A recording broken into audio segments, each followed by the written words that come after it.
Hour 5 of NBA Today's trade deadline special. The sun is certainly rising in Phoenix, so should they be the odds makers' favorites to win it all? Plus, each of the Eastern Conference's elite, they made a trade today. We're talking the Sixers, the Celtics, the Bucks, shortly recapping who and what those squads added. And the defending champion Warriors, they were active today, which isn't always the case at the trade deadline. So we talk about whether or not they are positioned to stay afloat without Steph. Let's get it.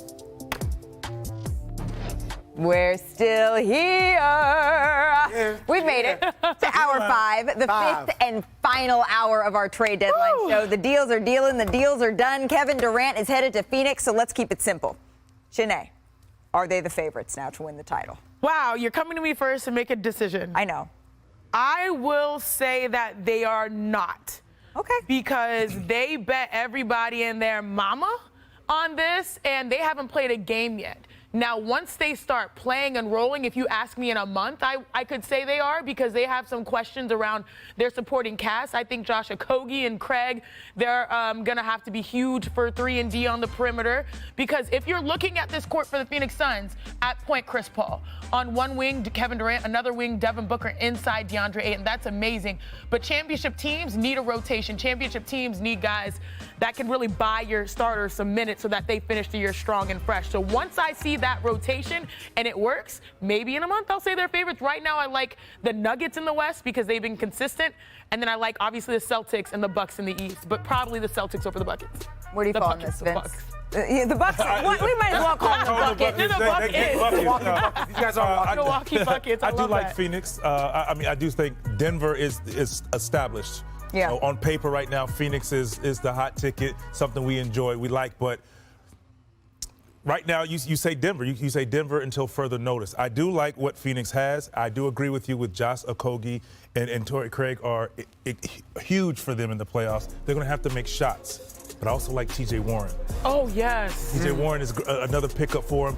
You know, outside of all of that, all of the attention, here's another guy who gets you buckets. And I feel like as of right now, the defense might be there, but they can outscore teams. Right. And some of those nights it's going to happen. So I like them, but still Denver #1. Phoenix is a favorite. Come on, guys. Let's stop playing these games. You don't trade 4 first-round picks. Yeah. You don't do all this. You don't trade Mikal Bridges, their 3-and-D guy, Jay Crowder, and Cam Johnson if you're not trying to win a championship. Yeah. That owner just bought that team. Matt You want the championship. Yeah. You want the championship. And there's nothing else about it. Like you said, I understand rotations. That's why you got the buyout market. Right. First person they need to call? Danny Green. They need another 3-and-D guy. That's what they need. They need him. One thing about KD, he's really good.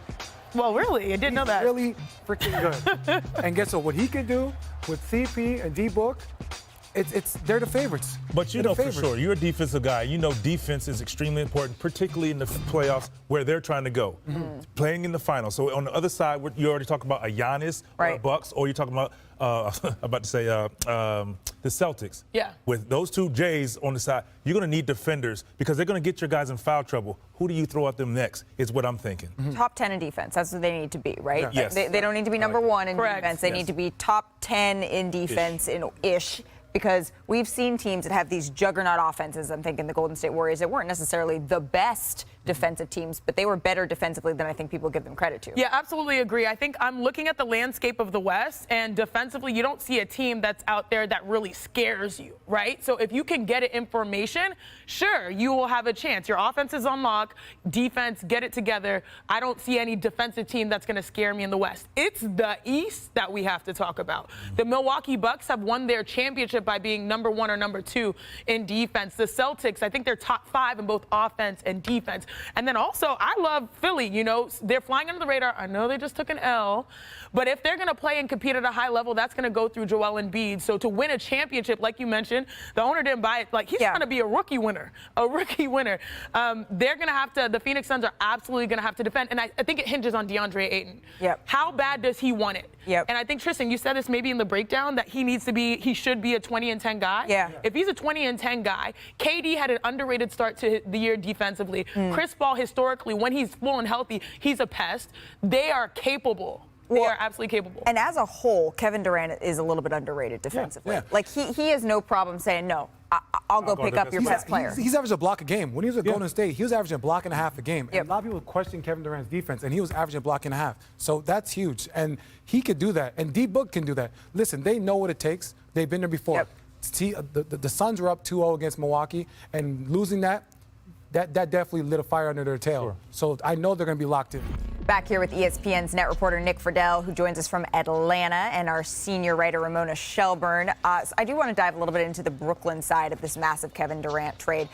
Ramona, how did this trade come together? Oh, Malika, it happened very quickly. And I think I was talking to Sean Marks, the Nets GM, a little while ago, and he said, you know, there's a sadness to this because you never want to trade Kevin Durant. But one thing he wanted to make very clear was they're a better franchise for having Kevin Durant as a part of their franchise these last couple of years. And they did not want to trade him, right? This came together very quickly.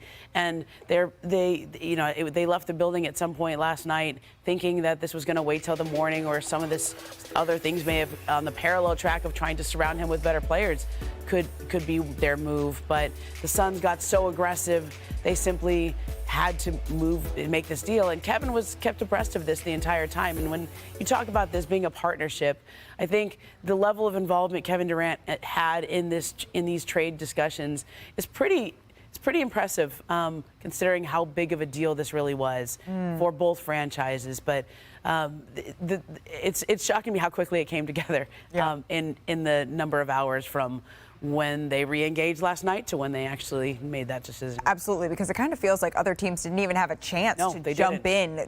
Kevin Durant's available. We want to make an offer too. The Suns were focused. Matt Ishbia was out to make a splash, and he certainly did. But you were in Atlanta, Nick, with the Nets team. What are they saying about all of this?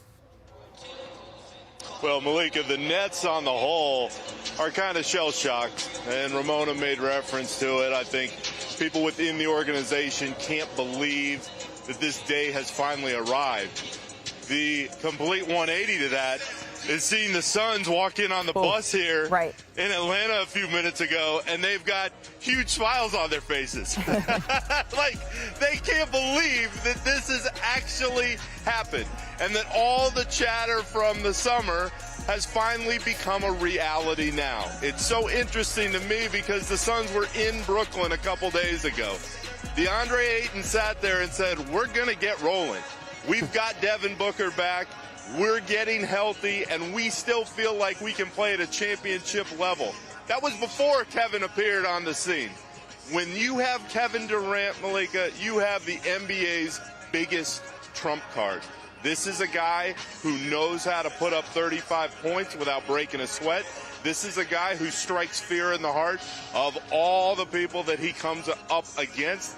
And this is a guy who gives the ultimate confidence to a team that felt like they were one Kevin Durant away from being able to finally get over the hump and win a title with this core. So the Suns are ecstatic. And in Brooklyn, the Nets are feeling like, oh no, we have to start over, all over again. Nick Friedel, thank you. I can't keep up with you. You're a Nets reporter, but now you're with Phoenix. And Nick, thank you so much for spending a little bit of time with us here on NBA Today, and Ramona Shelburne for that insight. Kevin Durant to the Suns. I mean, it sent shockwaves across the basketball world, and that includes Las Vegas. So the Daily Wager's Tyler Fulgham, he is joining us here. He's going to help us sort things out a little bit. Tyler, where were you when you heard the Kevin Durant news? Because I was ready to go to bed. My teeth were brushed. I was already in bed, ready to, shut it down for the night. And all of a sudden I you kind of open up my Twitter before I go to sleep, and a Woj bomb has completely changed the landscape of the NBA. So caught off guard, did not see that coming, and Vegas didn't see that coming, because it has meant a big move for the Phoenix Suns, who are now the overwhelming favorite to win the Western Conference, leapfrogging about 5 or 6 teams with this move. Okay, so if they are leapfrogging about 5 or 6 teams with this move, if someone was trying to make some money, where is their value in the Western Conference right now?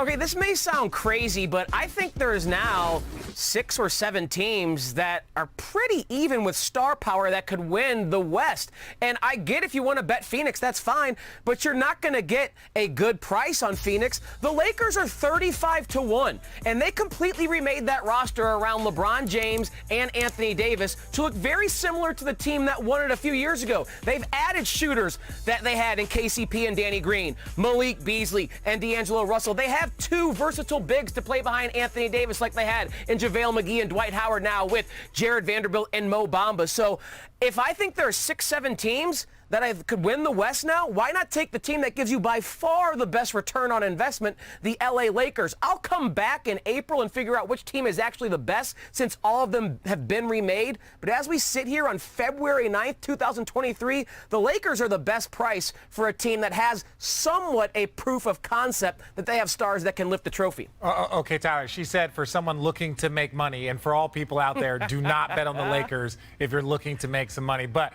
Tyler, why not, RJ? You don't think this team can